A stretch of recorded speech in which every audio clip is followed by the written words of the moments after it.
భద్రాద్రి కొత్తగూడెం జిల్లా సుజాతానగర్ మండల కేంద్రంలో సిపిఐ పార్టీ ఆధ్వర్యంలో నిరసన కార్యక్రమం చేపట్టారు. ప్రతిపక్ష పాలిత రాష్ట్రాల హక్కులను హరింపచేస్తూ దక్షిణాది రాష్ట్రాలపై వివక్ష చూపుతున్న కేంద్రంలోని బీజేపీ విధానాలకు వ్యతిరేకంగా దేశవ్యాప్త నిరసన చేపట్టారు. డాక్టర్ బిఆర్ అంబేద్కర్, భగత్ సింగ్ చిత్రపటాలతో భారీ ప్రదర్శన, మానవహారం నిర్వహించారు.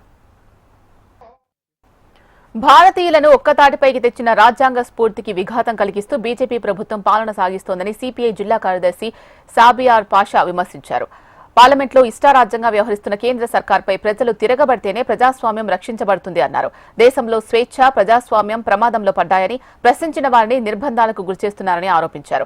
దళితులు, గిరిజనులు, బలహీన వర్గాలు, మైనార్టీలకు, మహిళలపై దాడులు ప్రమాదకర పరిస్థితులకు చేరుకున్నాయని ఆవేదన వ్యక్తం చేశారు. ప్రభుత్వ సంస్థలను, వ్యవసాయ రంగాన్ని, ప్రభుత్వ విద్యను కార్పొరేట్లకు దారాదత్తం చేస్తూ పేద, మధ్యతరగతి వర్గాలను రోడ్డుపాలు చేస్తున్నారని అన్నారు. ప్రజలు అప్రమత్తమై కేంద్ర చర్యలను తిప్పికొట్టి దేశాన్ని బీజేపీ నుంచి రక్షించుకోవాలని కోరారు.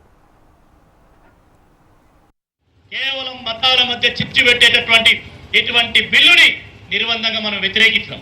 అదేవిధంగా దళితులు, ఆదివాసీలు, మైనార్టీలు, బలహీన వర్గాలపై దేశవ్యాప్తంగా దాడులు జరుగుతూ ఉన్నాయి.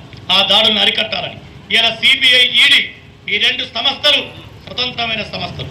అవినీతి ఎవరు చేసినా వాళ్ళ మీద యాక్షన్ తీసుకోమంటున్నాం. వాళ్ళు ముఖ్యమంత్రులైనా, ప్రధానమంత్రులైనా, ఎంపీలైనా, ఎమ్మెల్యేనా. కానీ వాళ్ళ ఈడీ కానీ సిబిఐ కానీ బీజేపీలో చేరితే ఎంత అవినీతి పరుడు దొంగ అయినా తెల్లారి వాడికి క్లీన్ చిట్ ఇస్తున్నారు. అంటే ఈ సంస్థలకు ఉన్నటువంటి రాజ్యాంగబద్ధమైనటువంటి అన్ని హక్కులని ఇవాళ మోడీ ప్రభుత్వం లాక్కుంది. కేవలం